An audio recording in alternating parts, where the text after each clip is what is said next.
చెప్పండి. ఆ వదిలిపెట్టాలి అన్న పొలంలో మరి 40 కర్రలు రావడం జరిగిందండి దుబ్బుకి. చాలా బాగా వచ్చినాయండి. రైతు చాలా ఆనందం వ్యక్తం చేస్తామండి. అసలు లెక్క 50 ఉన్నాయి. 50 చాలా బాగున్నాయి రిజల్ట్స్. కానీ రైతుకు ఇంకొక తెగుళ్ళు కానీ రాలా. కొంచెం లైట్ గా దోమలాగా అనిపిస్తే ఒకసారి అది స్ప్రే చేసాం, ఇక అంతే.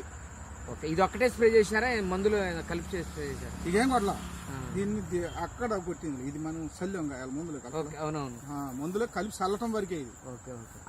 అది స్ప్రే చేసాం దోమ మందులు కలిపి. రైతులకు ఏం సందేశం ఇస్తున్నారు మరి? ఇదే చాలా బాగుంది. అప్సర్ #1 మందు వాడాలి, గ్యారెంటీకి ఇది మనకి పని చేస్తుంది. ఆల్రెడీ నేను ఇప్పటికే చాలా మంది మా వాళ్ళ పిల్లలకి అందరూ చెబుతున్నాను, సైడ్ పొలాలు ఉన్నారా మీరు చల్లితే #1 ఉంటుంది, కంపల్సరీ మన దగ్గరకు వస్తుంది, మనం వాడదాం అని మేము పెట్రోల్ చేస్తూనే ఉంటాం సార్.